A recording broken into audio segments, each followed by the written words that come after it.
వ్యతిరేకించండి.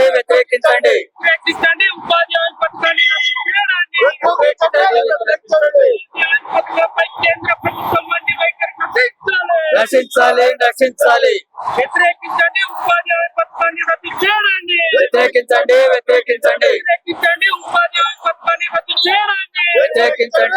వాటిని కొన్ని సవరించాలని వ్యవసాయ కూలీలు పెద్ద ఎత్తున ఉద్యమాలు చేస్తా ఉన్నారు. ఈ రోజు ఇక్కడ మొత్తం తెలంగాణ రాష్ట్ర వ్యాప్తంగా గ్రామీణ ప్రాంతాల్లో నిరసనలు జరుగుతున్నాయి. 22వ తేదీ నాడు మండల కేంద్రాల్లో ఆందోళనలు జరుగుతాయి. ఈ కార్యక్రమాలన్నింటిలో కూడా కలిసి రాగలిగినటువంటి వారందరినీ కూడా కలుపుకొని ఐక్య ఉద్యమాలకు సన్నద్ధమవుదామని చెప్పి తెలియజేస్తా ఉన్నాను. అదే రకంగా ఈ ఉపాధి హామీ పథకాన్ని మోడీ ప్రభుత్వం అధికారంలోకి వచ్చినప్పటి నుంచి కూడా ఏ రకంగా నీరుగార్చాలనేటువంటి ప్రయత్నం చేసింది. ఈ 11 సంవత్సరాల్లో క్రమంగా బడ్జెట్లో కోతలు విధిస్తూ వచ్చింది. ఇప్పుడు ఏకంగా ఈ చట్టాన్ని మార్చేదానికోసం ప్రయత్నం చేస్తోంది. ఆ రోజు 63 మంది పార్లమెంటు సభ్యులు వామపక్షాలకు ఉన్నప్పుడు అనివార్యమైనటువంటి పరిస్థితులలో యూపీఏ ప్రభుత్వం మీద ఒత్తిడి తీసి ఉపాధిని గ్యారంటీ చేస్తూ తీసుకొచ్చినటువంటి చట్టం. ఆ చట్టాన్ని నీరుగార్చి క్రమంగా బడ్జెట్లో కూడా కోత పెడుతున్నటువంటి పరిస్థితి ఉంది. చాలా మంది అనుకుంటున్నారు దీనికి నిధులు కేటాయిస్తే అదనంగా కేటాయించగలిగితే డబ్బులు ఎక్కడున్నాయని అంటున్నారు. కానీ ఈరోజు బడా కార్పొరేట్లకు ఏటా లక్షల కోట్ల రూపాయలు అనామతిగా అనేక రూపాల్లో వాళ్ళకు దారాదత్తం చేస్తున్నటువంటి పరిస్థితి ఉంది. ఉపాధి హామీ పథకానికి మనం అడుగుతున్నటువంటిది కేవలం 2.5 లక్షల కోట్ల రూపాయలు సంవత్సరం బడ్జెట్లో కేటాయింపులు చేయమని అంటున్నాం. 40 లక్షల కోట్లకు పైగా మన బడ్జెట్ ఉంటే దాంట్లో అడుగుతున్నటువంటిది 2.5 లక్షల కోట్లు మాత్రమే. కోట్లాది మందికి ఉపాధి చూపించడానికి దీన్ని మనం అడుగుతున్నాం. దానికి కేంద్ర ప్రభుత్వం సిద్ధం కాకపోగా ఉన్నటువంటి నిధుల్లో కూడా గతంలో యూపీఏ ప్రభుత్వం కేటాయించిన నిధులు కూడా బడ్జెట్లో కేటాయించకుండా క్రమంగా తగ్గిస్తున్నటువంటి పరిస్థితి ఉంది. అందుకనే కేంద్ర ప్రభుత్వం కంప్లీట్గా పేదలకు, సామాన్య వ్యవసాయ కూలీలు లేదా వలసపోతున్నటువంటి కార్మికులకు వ్యతిరేకంగా తీసుకొస్తున్నటువంటి చట్టం. అందుకనే దీనికి వ్యతిరేకంగా మనం ఆందోళన పోరాటాలకు సన్నద్ధమవుతున్నాం. తెలంగాణ రాష్ట్రంలో కూడా వ్యవసాయ పనులు మిగిలిన టైంలో ఉపాధి కల్పించేదానికోసం, ఇతర ప్రాంతాలకు పొట్ట చేత పట్టుకొని వలసలు వెళ్లకుండా ఉండేదానికోసం ఈ చట్టం, ఈ పని ఉపయోగపడుతుంది. మనం అడుగుతున్నది ఈ దేశంలో ఉన్నటువంటి వ్యవసాయ కార్మిక సంఘాలు, రైతు సంఘాలు, పేదలు, స్వచ్ఛంద సంస్థలన్నీ అడుగుతున్నటువంటిది ఈ పనిని 200 రోజులు కల్పించమని అడుగుతున్నాం. వేతనాన్ని పెంచమని అడుగుతున్నాం. 600 రూపాయలు కనీసం, అది ఎక్కువ కూడా కాదు మనం అడుగుతున్నటువంటిది. దానికి సిద్ధపడకపోగా ఉన్నదాన్నే తీసేసేదానికోసం ప్రయత్నం చేస్తుంది. అదేవిధంగా ఈరోజు జాతిపిత ఈ దేశ స్వాతంత్రోద్యమంలో బ్రిటిష్ వాళ్ళకు వ్యతిరేకంగా 200 సంవత్సరాలు జరిగినటువంటి పోరాటంలో ముందుండినటువంటి వ్యక్తి, జాతిపితగా ఈ దేశమంతా భావిస్తున్నటువంటి వ్యక్తి, ఆయన పేరునే ఈరోజు తొలగిస్తున్నటువంటి పరిస్థితులలో బీజేపీ ప్రభుత్వం ఉంది. ఇది దుర్మార్గమైనటువంటి చర్య. ఈ చర్యని తక్షణం వెనక్కి తీసుకోవాలి. లేకపోతే మన ఆందోళన పోరాటాలు మరింత ఉధృతంగా జరుగుతాయి. జరిగే పరిణామాలకు కేంద్రంలో అధికారంలో ఉన్నటువంటి బీజేపీ ప్రభుత్వమే బాధ్యత వహించాల్సి వస్తుంది తప్ప పోరాడేటువంటి ప్రజలు, వామపక్షాలు కాదు అనేటువంటిది ఈ సందర్భంగా హెచ్చరిస్తూ నాకు ఈ అవకాశం ఇచ్చినందుకు ధన్యవాదాలు తెలియజేస్తూ సెలవు. నమస్కారం. వాటిని వ్యక్తం చేయాలని చెప్పేసి కోరుతాం.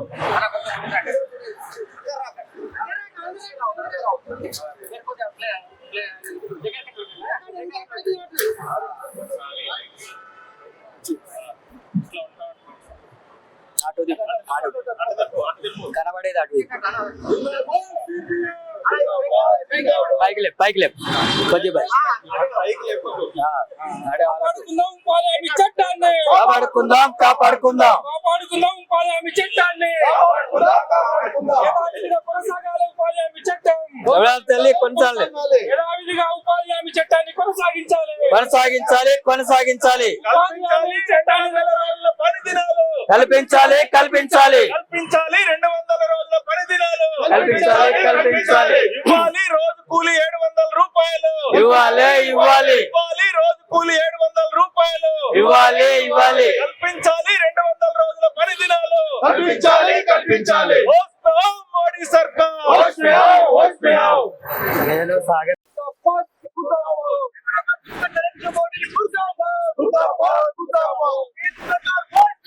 Watch now, watch now.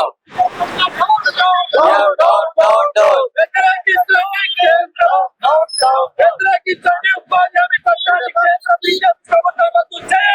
వ్యతిరేకించండి వ్యతిరేకించండి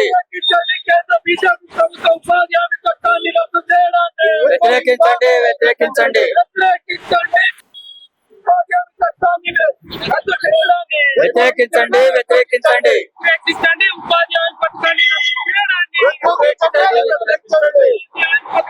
కేంద్ర ప్రభుత్వం వంటి వైఖరి నశించాలి నశించాలి వ్యతిరేకించండి ఉపాధి హామీ పథకాన్ని రద్దు చేయండి వ్యతిరేకించండి వ్యతిరేకించండి వ్యతిరేకించండి ఉపాధి హామీ పథకాన్ని రద్దు చేయండి వ్యతిరేకించండి వాటిని కొన్ని సవరించాలని వ్యవసాయ కూలీలు పెద్ద ఎత్తున ఉద్యమాలు చేస్తా ఉన్నారు. ఈ రోజు ఇక్కడ మొత్తం తెలంగాణ రాష్ట్ర వ్యాప్తంగా గ్రామీణ ప్రాంతాల్లో నిరసనలు జరుగుతున్నాయి. 22వ తేదీ నాడు మండల కేంద్రాల్లో ఆందోళనలు జరుగుతాయి. ఈ కార్యక్రమాలన్నింటిలో కూడా కలిసి రాగలిగినటువంటి వారందరినీ కూడా కలుపుకొని ఐక్య ఉద్యమాలకు సన్నద్ధమవుదామని చెప్పి తెలియజేస్తా ఉన్నాను. అదే రకంగా ఈ ఉపాధి హామీ పథకాన్ని మోడీ ప్రభుత్వం అధికారంలోకి వచ్చినప్పటి నుంచి కూడా ఏ రకంగా నీరుగార్చాలనేటువంటి ప్రయత్నం చేసింది. ఈ 11 సంవత్సరాల్లో క్రమంగా బడ్జెట్లో కోతలు విధిస్తూ వచ్చింది. ఇప్పుడు ఏకంగా ఈ చట్టాన్ని మార్చేదానికోసం ప్రయత్నం చేస్తోంది. ఆ రోజు 63 మంది పార్లమెంటు సభ్యులు వామపక్షాలకు ఉన్నప్పుడు అనివార్యమైనటువంటి పరిస్థితులలో యూపీఏ ప్రభుత్వం మీద ఒత్తిడి తీసి ఉపాధిని గ్యారంటీ చేస్తూ తీసుకొచ్చినటువంటి చట్టం. ఆ చట్టాన్ని నీరుగార్చి క్రమంగా బడ్జెట్లో కూడా కోత పెడుతున్నటువంటి పరిస్థితి ఉంది. చాలా మంది అనుకుంటున్నారు దీనికి నిధులు కేటాయిస్తే అదనంగా కేటాయించగలిగితే డబ్బులు ఎక్కడున్నాయని అంటున్నారు. కానీ ఈరోజు బడా కార్పొరేట్లకు ఏటా లక్షల కోట్ల రూపాయలు అనామతిగా అనేక రూపాల్లో వాళ్ళకు దారాదత్తం చేస్తున్నటువంటి పరిస్థితి ఉంది. ఉపాధి హామీ పథకానికి మనం అడుగుతున్నటువంటిది కేవలం 2.5 లక్షల కోట్ల రూపాయలు సంవత్సరం బడ్జెట్లో కేటాయింపులు చేయమని అంటున్నాం. 40 లక్షల కోట్లకు పైగా మన బడ్జెట్ ఉంటే దాంట్లో అడుగుతున్నటువంటిది 2.5 లక్షల కోట్లు మాత్రమే. కోట్లాది మందికి ఉపాధి చూపించడానికి దీన్ని మనం అడుగుతున్నాం. దానికి కేంద్ర ప్రభుత్వం సిద్ధం కాకపోగా ఉన్నటువంటి నిధుల్లో కూడా గతంలో యూపీఏ ప్రభుత్వం కేటాయించిన నిధులు కూడా బడ్జెట్లో కేటాయించకుండా క్రమంగా తగ్గిస్తున్నటువంటి పరిస్థితి ఉంది. అందుకనే కేంద్ర ప్రభుత్వం కంప్లీట్గా పేదలకు, సామాన్య వ్యవసాయ కూలీలు లేదా వలసపోతున్నటువంటి కార్మికులకు వ్యతిరేకంగా తీసుకొస్తున్నటువంటి చట్టం. అందుకనే దీనికి వ్యతిరేకంగా మనం ఆందోళన పోరాటాలకు సన్నద్ధమవుతున్నాం. తెలంగాణ రాష్ట్రంలో కూడా వ్యవసాయ పనులు మినహా మిగిలిన టైంలో ఉపాధి కల్పించేదానికోసం ఇతర ప్రాంతాలకు పొట్ట చేత పట్టుకొని వలసలు వెళ్లకుండా ఉండేదానికోసం ఈ చట్టం, ఈ పని ఉపయోగపడుతుంది. మనం అడుగుతున్నది ఈ దేశంలో ఉన్నటువంటి వ్యవసాయ కార్మిక సంఘాలు, రైతు సంఘాలు, పేదలు, స్వచ్ఛంద సంస్థలన్నీ అడుగుతున్నటువంటిది ఈ పనిని 200 రోజులు కల్పించమని అడుగుతున్నాం. వేతనాన్ని పెంచమని అడుగుతున్నాం. 600 రూపాయలు కనీసం, అది ఎక్కువ కూడా కాదు మనం అడుగుతున్నటువంటిది. దానికి సిద్ధపడకపోగా ఉన్నదాన్నే తీసేసేదానికోసం ప్రయత్నం చేస్తోంది. అదేవిధంగా ఈరోజు జాతిపిత ఈ దేశ స్వాతంత్రోద్యమంలో బ్రిటిష్ వాళ్ళకు వ్యతిరేకంగా 200 సంవత్సరాలు జరిగినటువంటి పోరాటంలో ముందుండినటువంటి వ్యక్తి, జాతిపితగా ఈ దేశమంతా భావిస్తున్నటువంటి వ్యక్తి, ఆయన పేరునే ఈరోజు తొలగిస్తున్నటువంటి పరిస్థితులలో బీజేపీ ప్రభుత్వం ఉంది. ఇది దుర్మార్గమైనటువంటి చర్య. ఈ చర్యని తక్షణం వెనక్కి తీసుకోవాలి.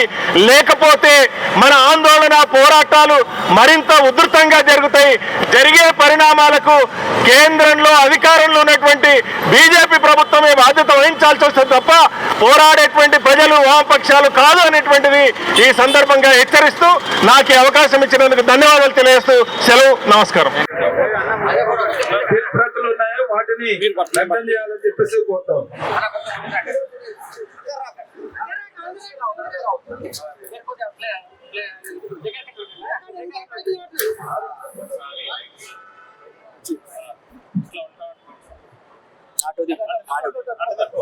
కనబడేది అటు పైకి లేపు కొద్దిగా కాపాడుకుందాం ఉపాధి హామీ చట్టాన్ని, కాపాడుకుందాం కాపాడుకుందాం ఉపాధి హామీ చట్టాన్ని, యథావిధిగా కొనసాగాలి ఉపాధి హామీ చట్టం, తల్లి కొనసాగాలి, యథావిధిగా ఉపాధి హామీ చట్టాన్ని కొనసాగించాలి. కొనసాగించాలి ఉపాధి హామీ చట్టాన్ని 200 రోజుల పని దినాలు కల్పించాలి 200 రోజుల పని దినాలు కల్పించాలి ఇవ్వాలి. రోజు కూలి 700 రూపాయలు ఇవ్వాలి రోజు కూలి 700 రూపాయలు ఇవ్వాలి కల్పించాలి. 200 రోజుల పని దినాలు కల్పించాలి. మోడీ సర్కార్. నేను సాగ